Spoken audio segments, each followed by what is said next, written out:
안녕하세요 여러분, 반갑습니다. 이번 시간에는 재판의 이해에 대해서 알아보려고 합니다. 이번에는요, 재판에 대한 의미, 종류, 여러 가지 종류의 재판, 그리고 공정한 재판을 위한 제도들, 그런 내용에 대해서 알아보게 될 텐데요. 이 내용이 조금 많아요. 그래서 어디서 끊을지는 모르겠지만 어쨌든 최선을 다해서 영상을 찍어보려고 합니다. 우선 우리가 재판의 의미에 대한 내용을 얘기를 해보아야겠죠?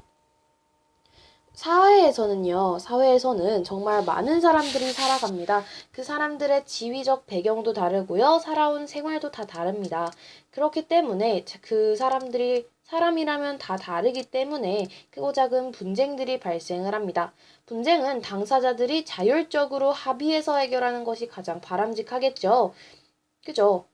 이렇게 재판까지 가지 않아도 전에서 해결하는 것이 가장 좋습니다. 하지만 그것이 어려울 때는 공식적인 절차를 밟아서 해결하게 하게 되는데요. 그 대표적인 예가 바로 재판을 통한 해결입니다. 재판이란 법원에서 법관이 사건 당사자들의 주장을 듣고 법을 적용하여 옳고 그름을 판단하거나 죄의 유무와 형벌의 정도를 결정하는 것을 말합니다. 자, 이렇게 말을 하면 조금 헷갈리죠? 일단은 우리가 오늘 볼 것은 이 재판입니다. 재판은 법원이라는 장소에서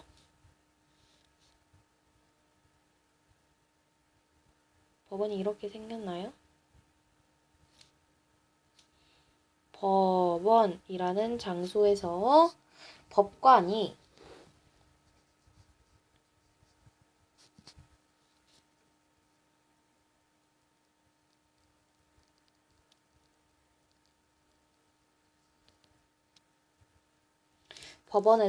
법관이 당시 사건 당사자들의 주장을 듣고 법을 적용하여 옳고 그름 이것을 판단하거나 죄의 유무와 형벌의 정도를 결정하는 것을 우리는 재판이다 라고 해요. 그러니까 그 문제를 공식적인 절차를 밟아서 해결하는 것이 바로 재판이다 라고 할 수가 있는 겁니다. 재판은요, 우리가 총 2가지 그리고 5가지를 알아보도록 할 거예요. 일단은 가장 주요한 재판이 있겠죠? 일단 2가지를 먼저 볼게요. 재판은요, 사건의 성격이나 이 재판의 당사자에 따라서 여러 종류로 나뉘게 됩니다. 자, 그 중에서 민사재판이라는 것과 형사재판이라는 것이 있습니다. 자, 민사재판은 개인과 개인 사이에 나타나는 개인과 개인 사이의 권리와 의무에 관한 분쟁을 해결하기 위한 그런 재판이고요. 범죄가 발생을 했을 때 이 죄의 유무를 판단하고 형벌의 양을 결정하는 것이 바로 이 형사재판이 되겠습니다. 이것이 그러니까 형사재판은 범죄를 중점적으로 본다라고 생각을 하시면 되겠네요. 범죄가 발생했을 때 죄의 유무를 판단하고 형벌의 양을 결정하는 것이 이 형사재판이다. 그러면 더 다양한 재판들을 알아봐야겠죠. 플러스로 알아보도록 하겠습니다. 가사재판이라는 것이 있어요. 여러분, 집안일을 가사일이라고 하기도 하고 가사노동이라고 하기도 합니다. 집안일입니다. 한마디로. 가사재판의 예로는 이혼, 상속, 이렇게 가족이나 친족 간에 벌어진 서로 가족이나 친족 간에 벌어진 일들, 그런 다툼을 해결하는 것이 가사재판이 되겠고, 행정재판이라는 것이 있습니다. 행정재판이란 행정기관이 국민의 권리를 침해하였는지 판단을 합니다. 행정기관이 국민의 권리를 침해하지는 않았는지 판단을 하게 되고요. 다음, 선거재판이라는 것이 있습니다. 선거재판이란 선거의 당선 그리고 효력에 관한 다툼을 해결하는 것이죠. 자, 그러면 우리 이 두 사례에서 이루어질 재판의 종류를 한번 써보도록 하겠습니다. 장의리 씨는 1년 전 친구 나뻔뻔 씨에게 장업자금으로 1,000만 원을 빌려주었으나 약속한 날짜가 지나도록 돈을 받지 못하고 있다. 얼마 전부터는 아예 연락도 되지 않아 장의리 씨는 법에 고소하기로 했다. 자, 그러면 위의 사례에서는 어떠한 재판이 이루어지는 것입니까? 그렇죠. 개인과 개인 사이의 권리와 의무에 관한 분쟁을 해결하는 이제 일이 해결하기 위한 것이기 때문에요. 민사재판이 이루어지게 됩니다. 자, 경찰은 백화점 의류 판매장에서 수차례에 걸쳐 300만 원대의 의류를 훔친 왕도둑 씨를 붙잡아 범행을 자백받았습니다. 검찰은 백화점 폐회로 CCTV 영상과 왕도둑 씨의 집에 보관되어 있던 의류 10점을 증거물로 하여 재판에 청구하였다고 하는데요. 자, 이번 사례는 그렇죠. 형사재판이 이루어진다는 것을 알 수가 있겠죠. 왜냐하면 범죄 사실의 유무를 판단하고 그의 형벌의 양을 결정하는 재판이기 때문에 위의 사례에서는 우리는 형사재판이 이루어진다라고 할 수가 있는 것입니다. 자, 그러면 이번 시간에는요. 우리 이 재판에서 우리가 보여지는 그러한 참여자를 좀 생각을 해볼게요. 이거는 용어 정리이기 때문에 약간씩 헷갈릴 수는 있지만 그래도 한번 해보도록 합시다.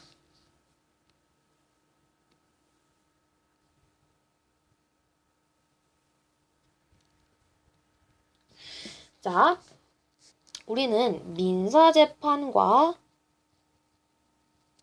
형사재판으로 나눌 수가 있었죠. 그러면 각각의 특징에 대해서 조금씩 생각을 해보도록 합시다. 우리가 민사재판에서와 형사재판에서 공통적으로 있는 사람은 바로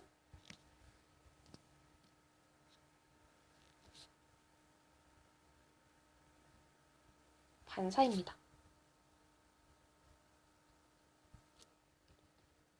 재판에서 판결을 내리는 사람으로서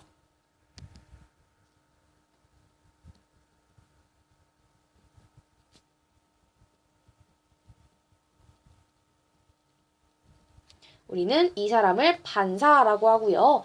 이 재판에서 가장 주요한 인물이 되겠죠. 이 판사의 결정에 따라서 자신이 이 죄가 있는지, 그리고 내가 이 분쟁을 해결할 수 있는지, 누구에게 잘못이 더 큰지, 이 판사에 의해서 우리는 판단이 되게 됩니다. 오케이? 자, 그리고 우리가 민사재판에서의 특징을 좀 알아보도록 할게요.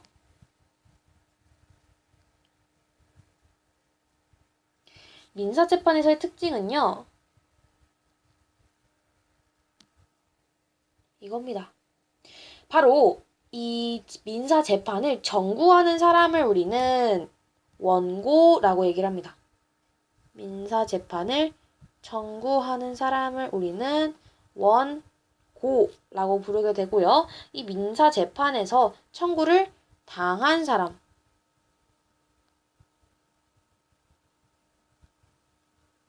이것을 우리는 피고라고 부르게 됩니다. 오케이. 자, 그러면 형사재판의 특징을 조금 알아보도록 할게요.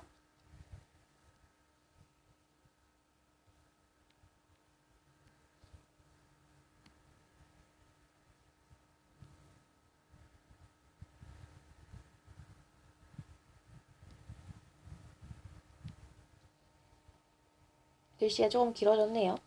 어쨌든 자, 다음 형사재판에서 우리는 형사재판은요, 조금 특이하게 검사가 이 피고인의 처벌을 요구합니다.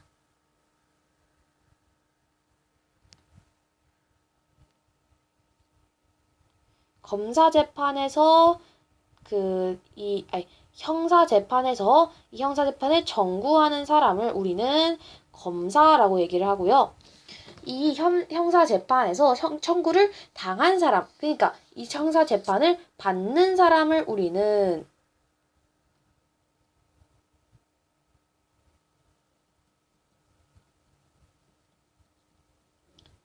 피고인이라고 합니다. 이거를 이해를 하셔야 됩니다. 다 민사재판에서는 청구한 사람을 원고, 그러니까 내가 피해를 입었다고 주장을 하면서 재판에 청구한 사람을 원고라고 하며 이 재판에 청구당한 사람, 즉 원고의 주장에 의해 재판을 받게 된 사람을 피고라고 얘기를 합니다. 자, 그리고 형사재판에서는 이 범죄 사실을 수사하고 공소를 제기하여 피고인의 처벌을 요구하는 사람을 검사라고 얘기를 하고요. 범죄 혐의가 있어서 검사로부터 기소를 당한 사람을 우리는 피고인이라고 합니다. 여기까지 용어 정리되셨죠? 자, 그러면 이 재판을 참여하는 사람도 알아보겠습니다. 일단 주된 사람들이 바로 이 원고와 피고, 검사와 피고인이 되겠죠. 하지만 조금 더 주된 내용을 보자면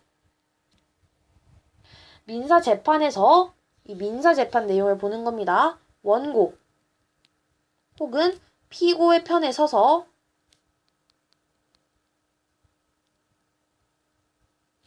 법률적인 도움을 주는 사람이 있어요.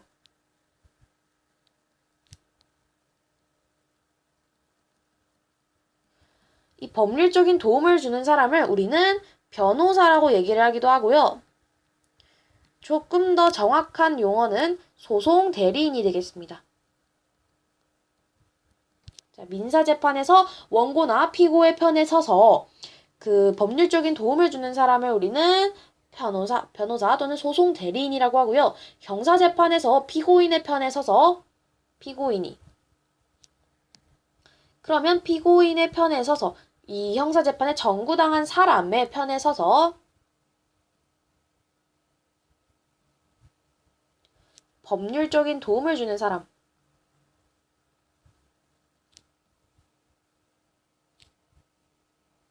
이 법률적인 도움을 주는 사람을 우리는 변호인이라고 얘기를 합니다. 변호인이에요. 사 아닙니다. 오케이.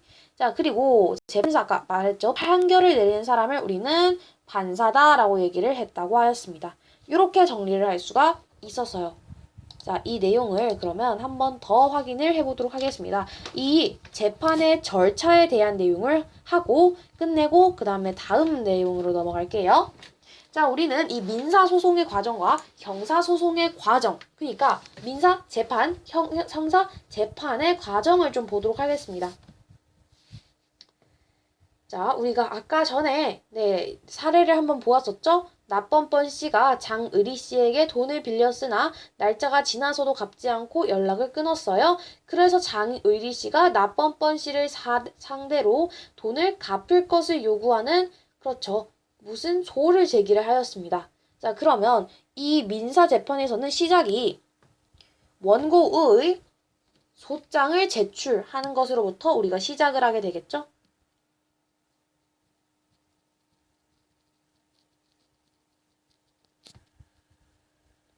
민사재판 또는 민사소송은요, 원고의 소장 제출로부터 시작이 됩니다.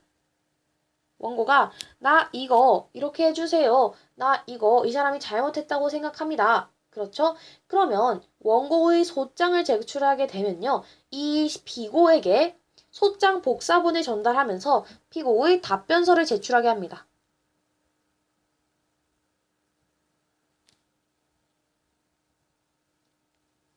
자, 그러면서 원고의 정구를 알리는 소장의 복사본을 피고한테 보내면 이 피고가 내 의견을, 자신이 잘못했다 안 했다를 재판부에 보내게 되는 것이죠. 그러면서 둘이, 이 원고와 피고가 서로 재판부에 증거를 제출하면서 각자의 주장을 입증하는 것이 바로 변론이 되겠습니다. 원고와 피고의 변론이라고 생각하시면 됩니다. 그 전에 뭐 소송 당사자를 소환하고 증거를 제출한다, 이런 내용도 들어가면 좋겠죠. 그 다음에 원고와 피고의 변론. 그 다음이 법관, 그러니까 즉 판사의 판결 선고가 있겠습니다.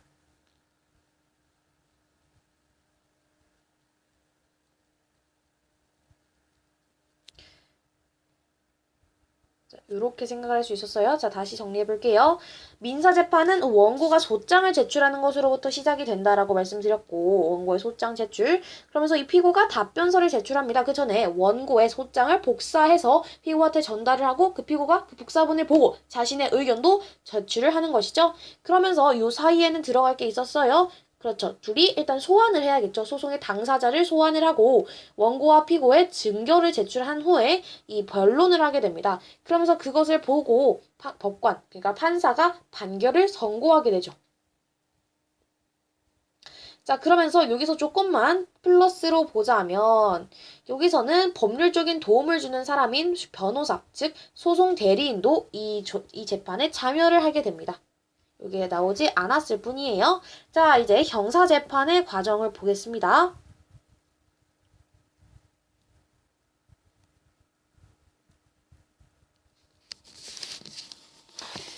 자, 형사소송, 형사재판.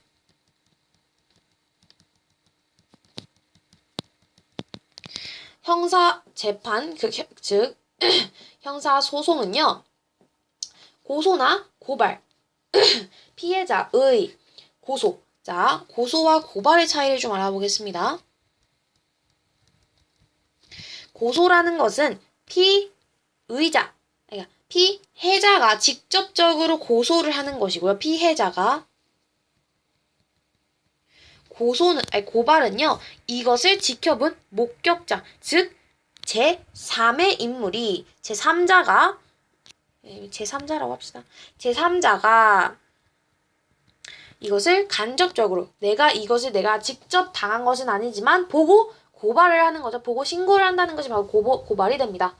자, 그러면서 이것에 대한 경찰의 수사가 있을 수 있습니다. 왜냐하면 경찰의 수사가 있는 이유는요. 이 형사재판은 보통 범죄의 유무를 따지는 것이기 때문에 수사가 필요합니다. 자, 다음은 검사의 기소가 되겠죠. 그러니까 공소를 제기한다는 것입니다. 검사의 공소 제기. 자, 여기서 우리가 형사재판, 즉 형사소송에서는 검사가 이 형사소송을 여기에 정구를 한다 그랬습니다. 그렇기 때문에 여기는 검사가 나오는 거예요. 아까는 원고가 나왔지만, 자, 그러면서 공소를 제기한다. 그러면서 검사가 그동안 수사한 자료를 증거로 제출하면서 공소를 제기하면 그때부터 법원은 형사재판을 개시를 하게 됩니다. 우리가 민사재판에서는 원고의 소장 제출부터 바로 이게 재판이 시작이 되었습니다. 하지만 형사재판은 고소고발하면 경찰의 수사가 있은 다음에 검사의 기소로 이제 형사재판이 시작이 되는 것이죠. 자, 다음은 검사의 신문입니다. 검사가 이 사람이 잘못이 있다라고 주장을 하게 돼요. 그러면 이 검사가 이 형사재판을 제기한, 그러니까 청구를 한 사람이고, 그래서 청구당한 사람을 피고인이라고 하는데, 여기서는 피고인을 도와주는, 법률적인 도움을 주는 사람을 변호인이라고 했습니다. 그래서 변호인의 변론이 있겠습니다.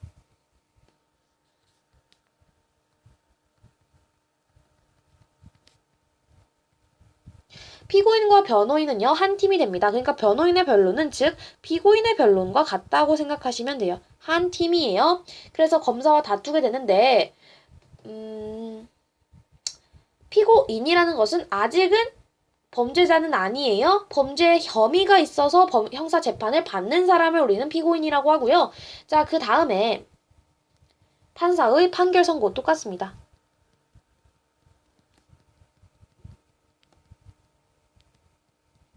이런 식으로 우리가 이루어질 수가 있다는 것이죠. 그러면 마지막으로 우리 꿀단지로 알찬 정보들 정리하면서 끝내도록 하겠습니다.